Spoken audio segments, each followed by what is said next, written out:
নমস্কার। গল্পের ঝুলিতে সকল শ্রোতা বন্ধুদের স্বাগত জানাই। আজ আপনাদের জন্য গল্পের ঝুলিতে রয়েছে রবীন্দ্রনাথ ঠাকুরের লেখা জীবিত ও মৃত। গল্পটি ভালো লাগলে একটা লাইক এবং কমেন্ট করে জানানোর অনুরোধ রইল। আর চ্যানেলে নতুন হয়ে থাকলে আরও গল্প শোনার জন্য চ্যানেলটি সাবস্ক্রাইব করতে কিন্তু ভুলবেন না। তাহলে চলুন শুনে নেওয়া যাক আজকের গল্প। রানীহাটের জমিদার সারদা শঙ্কর বাবুদের বাড়ির বিধবা বধূটির পিতৃকুলে কেহ ছিল না। সকলেই একে একে মারা গিয়াছে। পতিকুলেও ঠিক আপনার বলিতে কেহ নাই। পতিও নাই, পুত্রও নাই। একটি ভাশুরপো, সারদা শঙ্করের ছোট ছেলেটি, সেই তাহার চক্ষের মণি। সে জন্মিবার পর তাহার মাতার বহুকাল ধরিয়া শক্ত পীড়া হইয়াছিল, সেই জন্য এই বিধবা কাকী কাদম্বিনী তাহাকে মানুষ করিয়াছে। পরের ছেলে মানুষ করিলে তাহার প্রতি প্রাণের টান আরও যেন বেশি হয়, কারণ তাহার উপরে অধিকার থাকে না, তাহার উপরে কোনো সামাজিক দাবি নাই, কেবল স্নেহের দাবি। কিন্তু কেবলমাত্র স্নেহ সমাজের সমক্ষে আপনার দাবি কোনো দলিল অনুসারে সপ্রমাণ করিতে পারে না এবং চাহেও না। কেবল অনিশ্চিত প্রাণের ধনটিকে দ্বিগুণ ব্যাকুলতার সহিত ভালোবাসে। বিধবার সমস্ত রুদ্ধ প্রীতি এই ছেলেটির প্রতি সিঞ্চন করিয়া একদিন শ্রাবণের রাত্রে কাদম্বিনীর অকস্মাৎ মৃত্যু হইল। হঠাৎ কী কারণে তাহার হৃৎস্পন্দন স্তব্ধ হইয়া গেল। সময় জগতের আর সর্বত্রই চলিতে লাগিল, কেবল সেই স্নেহকাতর ক্ষুদ্র কোমল বক্ষটির ভিতর সময়ের ঘড়ির কল চিরকালের মতো বন্ধ হইয়া গেল। পাছে পুলিশের উপদ্রব ঘটে, এই জন্য অধিক আড়ম্বর না করিয়া জমিদারের 4 জন ব্রাহ্মণ কর্মচারী অনতিবিলম্বে মৃতদেহ দাহ করিতে লইয়া গেল। রানীহাটের শ্মশান লোকালয় হইতে বহু দূরে। পুষ্করিণীর ধারে একখানি কুটির এবং তাহার নিকটে একটা প্রকাণ্ড বটগাছ। বৃহৎ মাঠে আর কোথাও কিছু নাই। পূর্বে এইখান দিয়া নদী বহিত, এখন নদী একেবারে শুকাইয়া গেছে। সেই শুষ্ক জলপথের এক অংশ খনন করিয়া শ্মশানের পুষ্করিণী নির্মিত হইয়াছে। এখনকার লোকেরা এই পুষ্করিণীকে পূর্ণ স্রোতস্বিনীর প্রতিনিধি স্বরূপ জ্ঞান করেন। মৃতদেহ কুটিরের মধ্যে স্থাপন করিয়া চিতার কাঠ আসিবার প্রতীক্ষায় 4 জনে বসিয়া রহিল। সময় এত দীর্ঘ বোধ হইতে লাগিল যে অধীর হইয়া 4 জনের মধ্যে নিতাই এবং গুরুচরণ কাঠ আনিতে এত বিলম্ব হইতেছে কেন দেখিতে গেল। বিধু ও বনমালী মৃতদেহ রক্ষা করিয়া বসিয়া রহিল। শ্রাবণের অন্ধকার রাত্রি, থমথমে মেঘ করিয়াছে। আকাশে একটি তারা দেখা যায় না। অন্ধকার ঘরে 2 জনে চুপ করিয়া বসিয়া রহিল। একজনের চাদরে দিয়াশলাই এবং বাতি বাঁধা ছিল। বর্ষাকালের দিয়াশলাই বহু চেষ্টাতেও জ্বলিল না। যে লণ্ঠন সঙ্গে ছিল তাহাও নিবিয়া গেছে। অনেকক্ষণ চুপ করিয়া থাকিয়া একজন কহিল, ভাইরে, অ্যাকচুয়ালি তামাকের জোগাড় থাকিলে বড় সুবিধা হইত, তাড়াতাড়িতে কিছুই আনা হয় নাই। অন্য ব্যক্তি কহিল, আমি চট করিয়া এক দৌড়ে সমস্ত সংগ্রহ করিয়া আনিতে পারি। বনমালীর পলায়নের অভিপ্রায় বুঝিয়া বিধু কহিল, মাইরি, আর আমি বুঝি এখানে একলা বসিয়া থাকিব? আবার কথাবার্তা বন্ধ হইয়া গেল। 5 মিনিটকে 1 ঘণ্টা বলিয়া মনে হইতে লাগিল। যাহারা কাঠ আনিতে গিয়াছিল তাহাদিগকে মনে মনে ইহারা গালি দিতে লাগিল। তাহারা যে দিব্য আরামে কোথাও বসিয়া গল্প করিতে করিতে তামাক খাইতেছে, এ সন্দেহ ক্রমশই তাহাদের মনে ঘনীভূত হইয়া উঠিতে লাগিল। কোথাও কিছু শব্দ নাই, কেবল পুষ্করিণী তীর হইতে অবিশ্রাম ঝিল্লি এবং ভেকের ডাক শোনা যাইতেছে। এমন সময় মনে হইল যেন খাটটা ঈষৎ নড়িল, যেন মৃতদেহ পাশ ফিরিয়া শুইল। বিধু এবং বনমালী রাম নাম জপিতে জপিতে কাঁপিতে লাগিল। হঠাৎ ঘরের মধ্যে একটা দীর্ঘ নিঃশ্বাস শোনা গেল। বিধু এবং বনমালী এক মুহূর্তে ঘর হইতে লম্ফ দিয়া বাহির হইয়া গ্রামের অভিমুখে দৌড় দিল। প্রায় ক্রোশদেরেক পথ গিয়া দেখিল তাহাদের অবশিষ্ট দুই সঙ্গী লণ্ঠন হাতে ফিরিয়া আসিতেছে। তাহারা বাস্তবিকই তামাক খাইতে গিয়াছিল, কাঠের কোনো খবর জানে না। তথাপি সংবাদ দিল গাছ কাটিয়া কাঠ ফাড়াইতেছে, অনতিবিলম্বে রওনা হইবে। তখন বিধু এবং বনমালী কুটিরের সমস্ত ঘটনা বর্ণনা করিল। নিতাই এবং গুরুচরণ অবিশ্বাস করিয়া উড়াইয়া দিল এবং কর্তব্য ত্যাগ করিয়া আসার জন্য অপর দুইজনের প্রতি অত্যন্ত রাগ করিয়া বিস্তর ভৎসনা করিতে লাগিল। কাল বিলম্ব না করিয়া চারজনেই শ্মশানে সেই কুটিরে গিয়া উপস্থিত হইল। ঘরে ঢুকিয়া দেখিল মৃতদেহ নাই, শূন্য খাট পড়িয়া আছে। পরস্পর মুখ চাহিয়া রহিল, যদি শৃগালে লইয়া গিয়া থাকে, কিন্তু আচ্ছাদন বস্ত্রটি পর্যন্ত নাই। সন্ধান করিতে করিতে বাহিরে গিয়া দেখে কুটিরের দ্বারের কাছে খানিকটা কাদা জমিয়া আছে, তাহাতে স্ত্রীলোকের সদ্য এবং ক্ষুদ্র পদচিহ্ন। শারদাশঙ্কর সহজ লোক নহেন, তাহাকে এই ভূতের গল্প বলিলে হঠাৎ যে কোনো শুভ ফল পাওয়া যাইবে এমন সম্ভাবনা নাই। তখন চারজনে বিস্তর পরামর্শ করিয়া স্থির করিল যে দাহকার্য সমাধা হইয়াছে, এইরূপ খবর দেওয়াই ভালো। ভোরের দিকে যাহারা কাঠ লইয়া আসিল তাহারা সংবাদ পাইল বিলম্ব দেখিয়া পূর্বেই কার্য শেষ করা হইয়াছে। কুটিরের মধ্যে কাষ্ঠ সঞ্চিত ছিল। এ সম্বন্ধে কাহারও সহজে সন্দেহ উপস্থিত হইতে পারে না, কারণ মৃতদেহ এমন কিছু বহুমূল্য সম্পত্তি নহে যে কেহ ফাঁকি দিয়া চুরি করিয়া লইয়া যাইবে। সকলেই জানেন জীবনের যখন কোনো লক্ষণ পাওয়া যায় না, তখনও অনেক সময় জীবন প্রচ্ছন্নভাবে থাকে এবং সময় মতো পুনর্বার মৃতবৎ দেহে তাহার কার্য আরম্ভ হয়। কাদম্বিনীও মরে নাই, হঠাৎ কি কারণে তাহার জীবনের ক্রিয়া বন্ধ হইয়া গিয়াছিল। যখন সে সচেতন হইয়া উঠিল, দেখিল চতুর্দিকে নিবিড় অন্ধকার। চিরভ্যাস মতো যেখানে শয়ন করিয়া থাকে, মনে হইল এটা সে জায়গা নহে। একবার ডাকিল, দিদি। অন্ধকার ঘরে কেহ সাড়া দিল না। সভয়ে উঠিয়া বসিল। মনে পড়িল সেই মৃত্যুশয্যার কথা, সেই হঠাৎ বক্ষের কাছে একটি বেদনা, শ্বাসরোধের উপক্রম। তাহার বড় যা ঘরের কোণে বসিয়া একটি অগ্নিকুণ্ডের উপরে খোকার জন্য দুধ গরম করিতেছে। কাদম্বিনী আর দাঁড়াইতে না পারিয়া বিছানার উপর আছাড় খাইয়া পড়িল। রুদ্ধকণ্ঠে কহিল, দিদি, একবার খোকাকে আনিয়া দাও, আমার প্রাণ কেমন করিতেছে। তাহার পর সমস্ত কালো হইয়া আসিল, যেন একটি লেখা খাতার উপরে দোয়াত শুদ্ধ কালি গড়াইয়া পড়িল। কাদম্বিনীর সমস্ত স্মৃতি এবং চেতনা, বিশ্বগ্রন্থের সমস্ত অক্ষর এক মুহূর্তে একাকার হইয়া গেল। খোকা তাহাকে একবার শেষবারের মতো তাহার সেই সুমিষ্ট ভালোবাসার স্বরে কাকিমা বলিয়া ডাকিয়াছিল কিনা, তাহার অনন্ত অজ্ঞাত মরণযাত্রার পথে চিরপরিচিত পৃথিবী হইতে এই শেষ স্নেহ পাথেয়টুকু সংগ্রহ করিয়া আনিয়াছিল কিনা, বিধবার তাহাও মনে পড়ে না। প্রথমে মনে হইল জমালয় বুঝি এইরূপ চিরনির্জন এবং চিরান্ধকার, সেখানে কিছুই দেখিবার নাই, শুনিবার নাই, কাজ করিবার নাই, কেবল চিরকাল এইরূপ জাগিয়া উঠিয়া বসিয়া থাকিতে হইবে। তাহার পর যখন মুক্তদ্বার দিয়া হঠাৎ একটা ঠান্ডা বাদলার বাতাস দিল এবং বর্ষার ভেকের ডাক কানে প্রবেশ করিল, তখন এক মুহূর্তে তাহার এই স্বল্প জীবনের আশৈশব সমস্ত বর্ষার স্মৃতি ঘনীভূতভাবে তাহার মনে উদয় হইল এবং পৃথিবীর নিকট সংস্পর্শ সে অনুভব করিতে পারিল।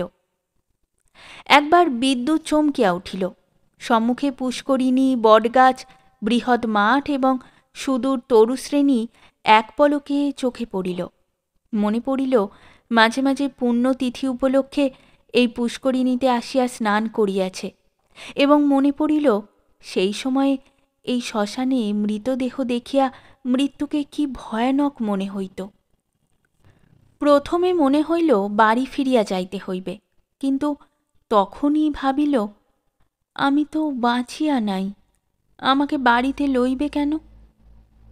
সেখানে যে অমঙ্গল হইবে, জীবরাজ্য হইতে আমি যে নির্বাসিত হইয়া আসিয়াছি, আমি যে আমার প্রেতাত্মা। তাই যদি না হইবে, তবে সেই অর্ধরাত্রে শারদাশঙ্করের সুরক্ষিত অন্তঃপুর হইতে এই দুর্গম শ্মশানে আসিল কেমন করিয়া? এখনও যদি তাহার অন্ত্যেষ্টিক্রিয়া শেষ না হইয়া থাকে, তবে দাহ করিবার লোকজন গেল কোথায়? শারদাশঙ্করের আলোকিত গৃহে তাহার মৃত্যুর শেষ মুহূর্ত মনে পড়িল। তাহার পরেই এই বহু দূরবর্তী জনশূন্য অন্ধকার শ্মশানের মধ্যে আপনাকে একাকিনী দেখিয়া সে জানিল, আমি এই পৃথিবীর জনসমাজের আর কেহ নহি। আমি অতি ভীষণ অকল্যাণকারিণী, আমি আমার প্রেতাত্মা। এই কথা মনে উদয় হইবা মাত্রই তাহার মনে হইল তাহার চতুর্দিক হইতে বিশ্বনিয়মের সমস্ত বন্ধন যেন ছিন্ন হইয়া গিয়াছে, যেন তাহার অদ্ভুত শক্তি, অসীম স্বাধীনতা, যেখানে ইচ্ছা যাইতে পারে, যাহা ইচ্ছা করিতে পারে। এই অভূতপূর্ব নূতন ভাবের আবির্ভাবে উন্মত্তের মতো হইয়া হঠাৎ একটা দমকা বাতাসের মতো ঘর হইতে বাহির হইয়া অন্ধকার শ্মশানের উপর দিয়া চলিল। মনে লজ্জা ভয় ভাবনার লেশমাত্র রহিল না। চলিতে চলিতে চরণ শ্রান্ত, দেহ দুর্বল হইয়া আসিতে লাগিল। মাঠের পর মাঠ আর শেষ হয় না। মাঝে মাঝে ধান্যক্ষেত্র, কোথাও বা এক হাঁটু জল দাঁড়াইয়া আছে। যখন ভোরের আলো অল্প অল্প দেখা দিয়াছে, তখন অদূরে লোকালয়ের বাঁশঝাড় হইতে দুটো একটা পাখির ডাক শোনা গেল। তখন তাহার কেমন ভয় করিতে লাগিল। পৃথিবীর সহিত, জীবিত মনুষ্যের সহিত এখন তাহার কিরূপ নতুন সম্পর্ক দাঁড়াইয়াছে সে কিছুই জানে না। যতক্ষণ মাঠে ছিল, শ্মশানে ছিল, শ্রাবণ রজনীর অন্ধকারের মধ্যে ছিল, ততক্ষণ সে যেন নির্ভয় ছিল, যেন আপন রাজ্যে ছিল। দিনের আলোকে লোকালয় তাহার পক্ষে অতি ভয়ঙ্কর স্থান বলিয়া বোধ হইল। মানুষ ভূতকে ভয় করে, ভূতও মানুষকে ভয় করে। মৃত্যু নদীর দুই পারে দুইজনের বাস। কাপড়ে কাদা মাখিয়া অদ্ভুত ভাবের বশে ও রাত্রি জাগরণে পাগলের মতো হইয়া কাদম্বিনীর যেরূপ চেহারা হইয়াছিল, তাহাতে মানুষ তাহাকে দেখিয়া ভয় পাইতে পারিত, এবং ছেলেরা বোধহয় দূরে পালাইয়া গিয়া তাহাকে ঢেলা মারিত। সৌভাগ্যক্রমে একটি পথিক ভদ্রলোক তাহাকে সর্বপ্রথমে এই অবস্থায় দেখিতে পায়। সে আসিয়া কহিল, মা, তোমাকে ভদ্রকুলবধূ বলিয়াই তো বোধ হইতেছে। তুমি এ অবস্থায় একলা পথে কোথায় চলিয়াছ? কাদম্বিনী প্রথমে কোনো উত্তর না দিয়া তাকাইয়া রহিল। হঠাৎ কিছুই ভাবিয়া পাইল না। সে যে সংসারের মধ্যে আছে, তাহাকে যে ভদ্রকুলবধূর মতো দেখাইতেছে, গ্রামের পথে পথিক তাহাকে যে প্রশ্ন জিজ্ঞাসা করিতেছে, এ সমস্তই তাহার কাছে অভাবনীয় বলিয়া বোধ হইল। পথিক তাহাকে পুনশ্চ কহিল, চলো মা, আমি তোমাকে ঘরে পৌঁছাইয়া দিই। তোমার বাড়ি কোথায় আমাকে বলো। কাদম্বিনী চিন্তা করিতে লাগিল। শ্বশুর বাড়ি ফিরিবার কথা মনে স্থান দেওয়া যায় না, বাপের বাড়ি তো নাই। তখন ছেলেবেলার সইকে মনে পড়িল। সই যোগমায়ার সহিত যদিও ছেলেবেলা হইতেই বিচ্ছেদ, তথাপি মাঝে মাঝে চিঠিপত্র চলে। এক এক সময় রীতিমতো ভালোবাসার লড়াই চলিতে থাকে। কাদম্বিনী জানাইতে চাহে ভালোবাসা তাহার দিকেই প্রবল, যোগমায়া জানাইতে চাহে কাদম্বিনী তাহার ভালোবাসার যথোপযুক্ত প্রতিদান দেয় না। কোনো সুযোগে একবার উভয়ে মিলন হইতে পারিলে যে একদণ্ড কেহ কাহাকে চোখের আড়াল করিতে পারিবে না, এ বিষয়ে কোনো পক্ষেরই কোনো সন্দেহ ছিল না। কাদম্বিনী ভদ্রলোকটিকে কহিল, নিশিন্দাপুরে শ্রীপতিচরণবাবুর বাড়ি যাইব। পথিক কলিকাতায় যাইতেছিলেন। নিশিন্দাপুর যদিও নিকটবর্তী নহে, তথাপি তাহার গম্যপথেই পড়ে। তিনি স্বয়ং বন্দোবস্ত করিয়া কাদম্বিনীকে শ্রীপতিচরণবাবুর বাড়ি পৌঁছাইয়া দিলেন। দুই সইয়ে মিলন হইল। প্রথমে চিনিতে একটু বিলম্ব হইয়াছিল, তারপরে বাল্য সাদৃশ্য উভয়ের চক্ষে ক্রমশই পরিস্ফুট হইয়া উঠিল। যোগমায়া কহিল, ও মা, আমার কি ভাগ্য! তোমার যে দর্শন পাইব এমন তো আমার মনেই ছিল না। কিন্তু ভাই, তুমি কি করিয়া আসিলে? তোমার শ্বশুরবাড়ির লোকেরা তোমাকে ছাড়িয়া দিল? কাদম্বিনী চুপ করিয়া রহিল। অবশেষে কহিল, ভাই, শ্বশুরবাড়ির কথা আমাকে জিজ্ঞাসা করিও না। আমাকে দাসীর মতো বাড়ির এক প্রান্তে স্থান দিও, আমি তোমাদের কাজ করিয়া দিব। যোগমায়া কহিল, ও মা, সে কি কথা? দাসীর মতো থাকিবে কেন? তুমি আমার সই, তুমি আমার ইত্যাদি। এমন সময়ে শ্রীপতি ঘরে প্রবেশ করিল। কাদম্বিনী খানিকক্ষণ তাহার মুখের দিকে তাকাইয়া ধীরে ধীরে ঘর হইতে বাহির হইয়া গেল। মাথায় কাপড় দেওয়া বা কোনরূপ সংকোচ বা সম্ভ্রমে লক্ষণ দেখা গেল না। পাছে তাহার সইয়ের বিরুদ্ধে শ্রীপতি কিছু মনে করে, এজন্য ব্যস্ত হইয়া যোগমায়া নানান রূপে তাহাকে বুঝাইতে আরম্ভ করিল। কিন্তু এতই অল্প বুঝাইতে হইল এবং শ্রীপতি এত সহজে যোগমায়ার সমস্ত প্রস্তাবে অনুমোদন করিল যে যোগমায়া মনে মনে বিশেষ সন্তুষ্ট হইল না। কাদম্বিনী সইয়ের বাড়িতে আসিল, কিন্তু সইয়ের সঙ্গে মিশিতে পারিল না। মাঝে মৃত্যুর ব্যবধান। আত্মসম্বন্ধে সর্বদা একটা সন্দেহ এবং চেতনা থাকিলে পরের সঙ্গে মেলা যায় না।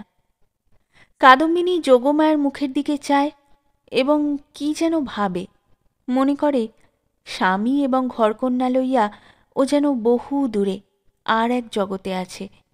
স্নেহ, মমতা এবং সমস্ত কর্তব্য লইয়া ও যেন পৃথিবীর লোক, আর আমি যেন শূন্য ছায়া। ও যেন অস্তিত্বের দেশে, আর আমি যেন অনন্তের মধ্যে। যোগমায়ারও কেমন কেমন লাগিল, কিছুই বুঝিতে পারিল না। স্ত্রীলোক রহস্য সহ্য করিতে পারে না, কারণ অনিশ্চিতকে লইয়া কবিত্ব করা যায়, বীরত্ব করা যায়, পাণ্ডিত্য করা যায়, কিন্তু ঘরকন্যা করা যায় না। এই জন্য স্ত্রীলোক যেটা বুঝিতে পারে না, হয় সেটার অস্তিত্ব বিলোপ করিয়া তাহার সহিত কোনো সম্পর্ক রাখে না, নয় তাহাকে স্বহস্তে নূতন মূর্তি দিয়া নিজের ব্যবহারযোগ্য একটি সামগ্রী করিয়া তোলে। যদি দুইয়ের কোনোটাই না পারে, তবে তাহার উপর ভারী রাগ করিতে থাকে। কাদম্বিনী যতই দুর্বোধ হইয়া উঠিল, যোগমায়া তাহার উপর ততই রাগ করিতে লাগিল। ভাবিল, এ কি উপদ্রব স্কন্ধের উপর চাপিল। আবার আর এক বিপদ, কাদম্বিনীর আপনাকে আপনি ভয় করে।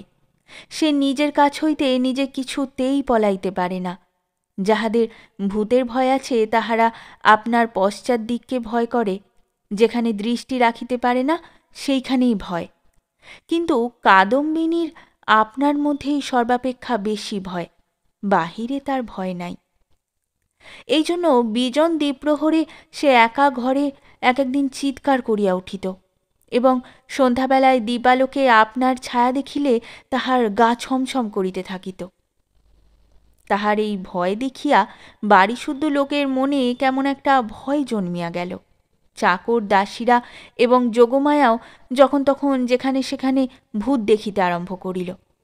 একদিন এমন হইল, কাদম্বিনী অর্ধরাত্রে আপন শয়নগৃহ হইতে কাঁদিয়া বাহির হইয়া একেবারে যোগমায়ের গৃহদ্বারে আসিয়া কহিল, দিদি, দিদি, তোমার দুটি পায়ে পড়ি গো, আমায় একলা ফেলিয়া রাখিও না। যোগমায়ার যেমন ভয়ও পাইল, তেমনি রাগও হইল। ইচ্ছা করিল তদ্দণ্ডেই কাদম্বিনীকে দূর করিয়া দেয়। দয়াপরবশ শ্রীপতি অনেক চেষ্টায় তাহাকে ঠান্ডা করিয়া পার্শ্ববর্তী গৃহে স্থান দিল। পরদিন অসময়ে অন্তঃপুরে শ্রীপতির তলব হইল। যোগমায়া তাহাকে অকস্মাৎ ভর্ৎসনা করিতে আরম্ভ করিল। হ্যাঁ গা, তুমি কেমন ধারা লোক! একজন মেয়ে মানুষ আপন শ্বশুরঘর ছাড়িয়া তোমার ঘরে আসিয়া অধিষ্ঠান হইল, মাসখানেক হইয়া গেল, তবু যাওয়ার নাম করে না। আর তোমার মুখে যে একটি আপত্তি মাত্র শুনি না। তোমার মনের ভাবটা কি বুঝাইয়া বলো দেখি। তোমরা পুরুষ মানুষ এমনই জাতি বটে। বাস্তবিক সাধারণ স্ত্রী জাতির উপরে পুরুষ মানুষের একটা নির্বিচার পক্ষপাত আছে, এবং সেজন্য স্ত্রীলোকেরাই তাহাদিগকে অধিক অপরাধী করে। নিঃসহায়া অথচ সুন্দরী কাদম্বিনীর প্রতি শ্রীপতির করুণা যে যথোচিত মাত্রার চেয়ে কিঞ্চিত অধিক ছিল, তাহার বিরুদ্ধে তিনি যোগমায়ার গাত্রস্পর্শপূর্বক শপথ করিতে উদ্যত হইলেও তাহার ব্যবহারে তাহার প্রমাণ পাওয়া যাইত। তিনি মনে করিতেন, নিশ্চয়ই শ্বশুরবাড়ির লোকেরা এই পুত্রহীনা বিধবার প্রতি অন্যায় অত্যাচার করিত, তাই নিতান্ত সহ্য করিতে না পারিয়া পলাইয়া কাদম্বিনী আমার আশ্রয় লইয়াছে। যখন ইহার বাপ মাকে হই নাই, তখন আমি ইহাকে কি করিয়া ত্যাগ করি? এই বলিয়া তিনি কোনরূপ সন্ধান লইতে ক্ষান্ত ছিলেন, এবং কাদম্বিনীকেও এই অপ্রীতিকর বিষয়ে প্রশ্ন করিয়া ব্যথিত করিতে তাহার প্রবৃত্তি হইত না। তখন তাহার স্ত্রী তাহার অসার কর্তব্যবুদ্ধিতে নানা প্রকার আঘাত দিতে লাগিল।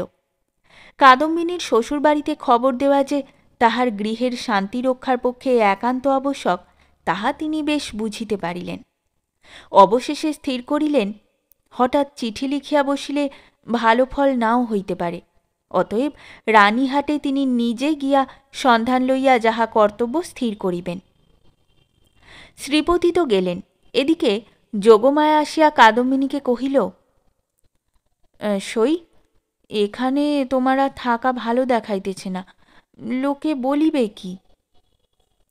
কাদম্বিনী গম্ভীরভাবে যোগমায়ার মুখের দিকে তাকাইয়া কহিল, লোকের সঙ্গে আমার সম্পর্ক কি?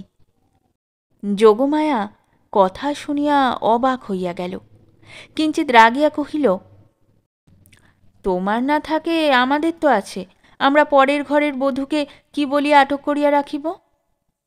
কাদম্বিনী কহিল, আমার শ্বশুর ঘর কোথায়? যোগমায়া ভাবিল, মরণ, পোড়া কপালি বলে কি? কাদম্বিনী ধীরে ধীরে কহিল, আমি কি তোমাদের কেহ?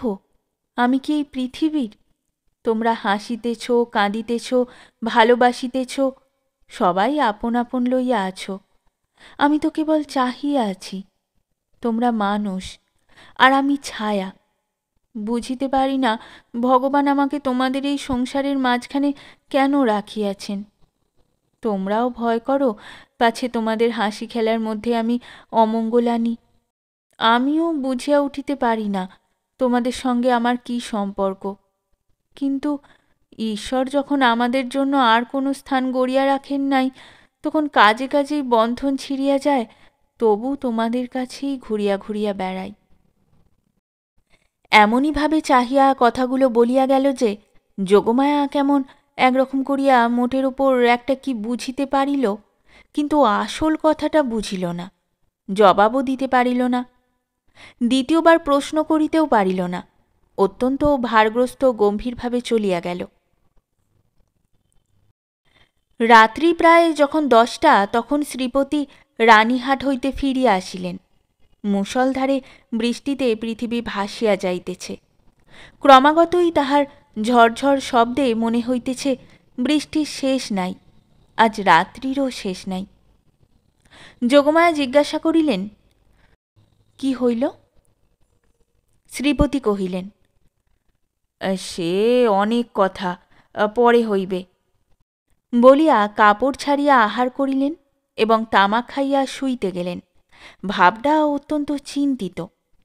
যোগমায়া অনেকক্ষণ কৌতূহল দমন করিয়াছিলেন। শয্যায় প্রবেশ করিয়াই জিজ্ঞাসা করিলেন, কি শুনিলে বলো না? শ্রীপতি কহিলেন, নিশ্চয়ই তুমি একটা ভুল করিয়াছ। শুনিবা মাত্র যোগমায়া মনে মনে ঈষৎ রাগ করিলেন। ভুল মেয়েরা কখনোই করে না, যদি বা করে কোনো সুবুদ্ধি পুরুষের সেটা উল্লেখ করা কর্তব্য হয় না। নিজের ঘাড় পাতিয়া লওয়াই সুযুক্তি। যোগমায়া কিঞ্চিত উষ্ণভাবে কহিলেন, কি রকম শুনি? শ্রীপতি কহিলেন, যে স্ত্রীলোকটিকে তোমার ঘরে স্থান দিয়াছ সে তোমার সই কাদম্বিনী নহে। এমনতর কথা শুনিলে সহজেই রাগ হইতে পারে, বিশেষত নিজের স্বামীর মুখে শুনিলে তো কথাই নাই। যোগমায়া কহিলেন, আমার সইকে আমি চিনি না, তোমার কাছ হইতে চিনিয়া লইতে হইবে? কি কথার শ্রী! শ্রীপতি বুঝাইলেন, এ স্থলে কথার শ্রী লইয়া কোনরূপ তর্ক হইতেছে না, প্রমাণ দেখিতে হইবে। যোগমায়ার সই কাদম্বিনী যে মারা গিয়াছে তাহাতে কোনো সন্দেহ নাই। যোগমায়া কহিলেন, ওই শোনো, তুমি নিশ্চয়ই একটা গোল পাকাইয়া আসিয়াছ। কোথায় যাইতে কোথায় গিয়াছ, কি শুনিতে কি শুনিয়াছ তাহার ঠিক নাই। তোমাকে নিজে যাইতে কে বলিল? একখানা চিঠি লিখিয়া দিলে এই সমস্ত পরিষ্কার হইত। নিজের কর্মপটুতার প্রতি স্ত্রীর এইরূপ বিশ্বাসের অভাবে শ্রীপতি অত্যন্ত ক্ষুণ্ণ হইয়া বিস্তারিতভাবে সমস্ত প্রমাণ প্রয়োগ করিতে লাগিলেন, কিন্তু কোনো ফল হইল না। উভয় পক্ষে হ্যাঁ না করিতে করিতে রাত্রি দ্বীপ্রহর হইয়া গেল। যদিও কাদম্বিনীকে এই দণ্ডেই গৃহ হইতে বহিষ্কৃত করিয়া দেওয়া সম্বন্ধে স্বামী স্ত্রী কাহারও মতভেদ ছিল না, কারণ শ্রীপতির বিশ্বাস তাহার অতিথি ছদ্ম পরিচয়ে তাহার স্ত্রীকে এতদিন প্রতারণা করিয়াছে, এবং যোগমায়ার বিশ্বাস সে কুলত্যাগিনী। তথাপি উপস্থিত তর্কটা সম্বন্ধে উভয়ের কেহই হার মানিতে চাহেন না। উভয়ের কণ্ঠস্বর ক্রমেই উচ্চ হইয়া উঠিতে লাগিল। ভুলিয়া গেলেন পাশের ঘরেই কাদম্বিনী শুইয়া আছে। একজন বললেন, ভালো বিপদেই তো পড়া গেল, আমি নিজের কানে শুনিয়া আসিলাম। আরেকজন দৃঢ়স্বরে বলেন, সে কথা বলিলে মানিব কেন, আমি নিজের চক্ষে দেখিতেছি। অবশেষে যোগমায়া জিজ্ঞাসা করিলেন, আচ্ছা, কাদম্বিনী কবে মরিল বলো দেখি? ভাবিলেন কাদম্বিনীর কোনো একটা চিঠির তারিখের সহিত অনৈক্য বাহির করিয়া শ্রীপতির ভ্রম সপ্রমাণ করিয়া দিবেন। শ্রীপতি যে তারিখের কথা বলিলেন, উভয়ে হিসাব করিয়া দেখিলেন যেদিন সন্ধ্যাবেলায় কাদম্বিনী তাহাদের বাড়িতে আসে সে তারিখ ঠিক তাহার পূর্বের দিনেই পড়ে। শুনিবা মাত্র যোগমায়ার বুকটা হঠাৎ কাঁপিয়া উঠিল। শ্রীপতিরও কেমন একরকম বোধ হইতে লাগিল। এমন সময়ে তাহাদের ঘরের দ্বার খুলিয়া গেল। একটা বাদলার বাতাস আসিয়া প্রদীপটা ফস করিয়া নিবিয়া গেল। বাহিরের অন্ধকার প্রবেশ করিয়া এক মুহূর্তে সমস্ত ঘরটা আগাগোড়া ভরিয়া গেল। কাদম্বিনী একেবারে ঘরের ভিতরে আসিয়া দাঁড়াইল। তখন রাত্রি 2:30 প্রহর হইয়া গিয়াছে। বাহিরে অবিশ্রাম বৃষ্টি পড়িতেছে। কাদম্বিনী কহিল, সই, আমি তোমার সেই কাদম্বিনী, কিন্তু এখন আমি আর বাঁচিয়া নাই, আমি মরিয়া আছি। যোগমায়া ভয়ে চিৎকার করিয়া উঠিলেন। শ্রীপতির বাক্যস্ফূর্তি হইল না। কিন্তু আমি মরিয়াছি ছাড়া তোমাদের কাছে আর কি অপরাধ করিয়াছি? আমার যদি ইহলোকেও স্থান নাই, পরলোকেও স্থান নাই, ওগো, আমি তবে কোথায় যাইব? তীব্র কণ্ঠে চিৎকার করিয়া যেন এই গভীর বর্ষা নিশীথে সুপ্ত বিধাতাকে জাগ্রত করিয়া জিজ্ঞাসা করিল, ওগো, আমি তবে কোথায় যাইব? এই বলিয়া মূর্ছিত দম্পতিকে অন্ধকার ঘরে ফেলিয়া বিশ্বজগতে কাদম্বিনী আপনার স্থান খুঁজিতে গেল। কাদম্বিনী যে কেমন করিয়া রানীহাটে ফিরিয়া গেল তাহা বলা কঠিন, কিন্তু প্রথমে কাহাকেও দেখা দিল না।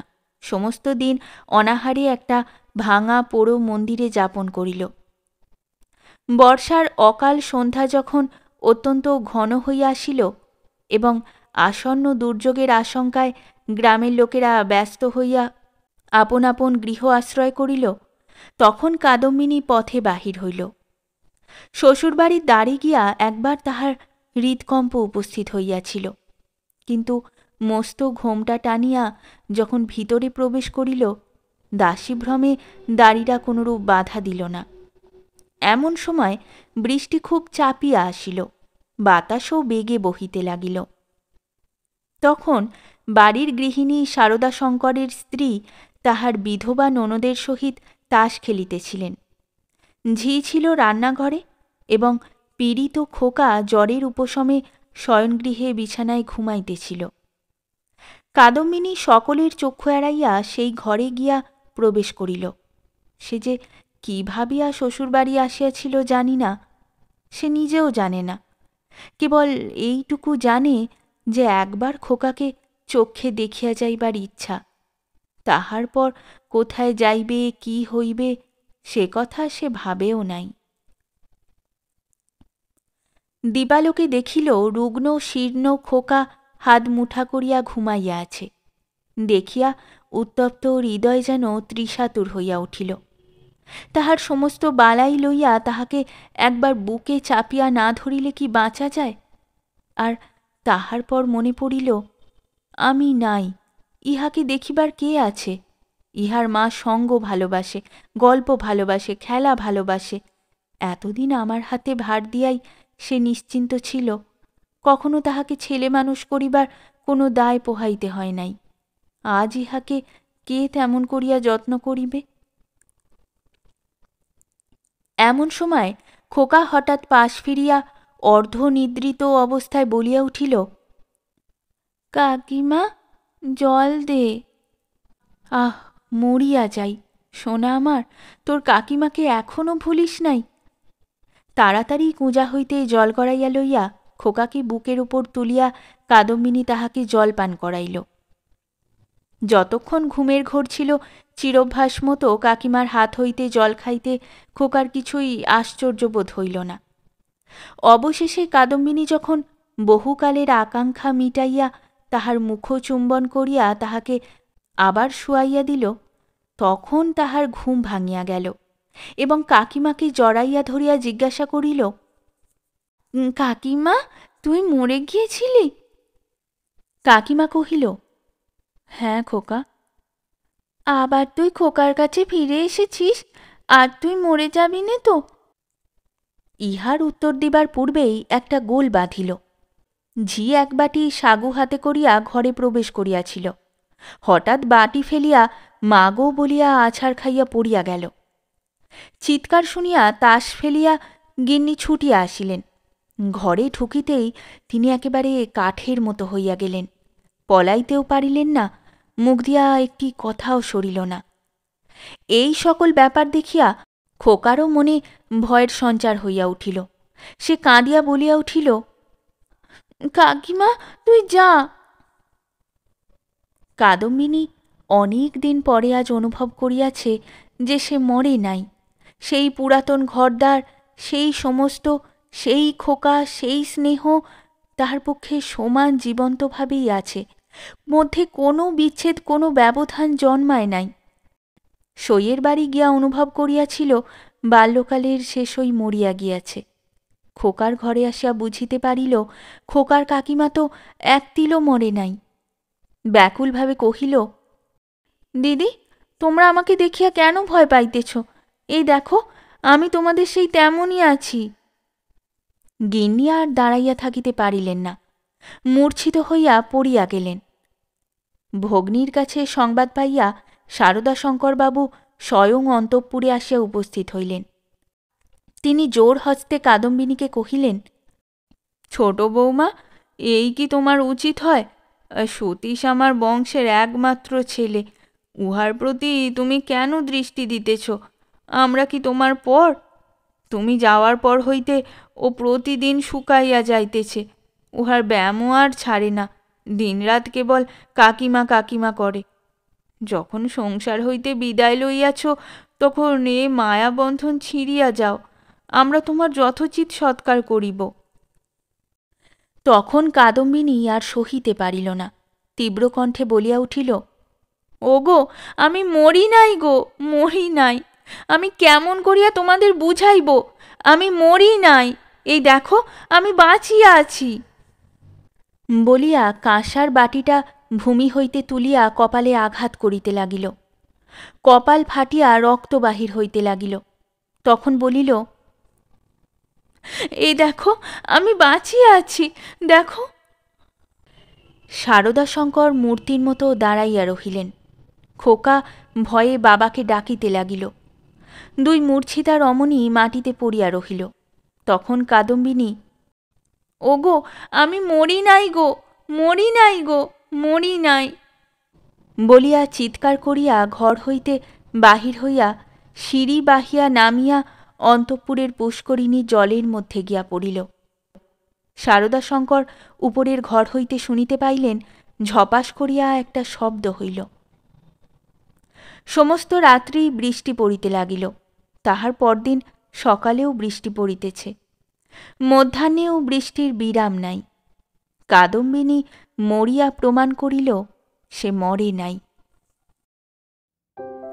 শেষ হল আমাদের আজকের গল্প। গল্প পাঠে এবং বিভিন্ন চরিত্রে আমি তৃষিতা। গল্পটি ভালো লাগলে লাইক এবং শেয়ার করে দেবেন। আর চ্যানেলে নতুন হয়ে থাকলে আরও গল্প শোনার জন্য চ্যানেলটি সাবস্ক্রাইব করতে কিন্তু ভুলবেন না। খুব তাড়াতাড়ি নতুন একটি গল্প নিয়ে ফিরে আসব। সকলে ভালো থাকুন, শুনতে থাকুন গল্পের ঝুলি।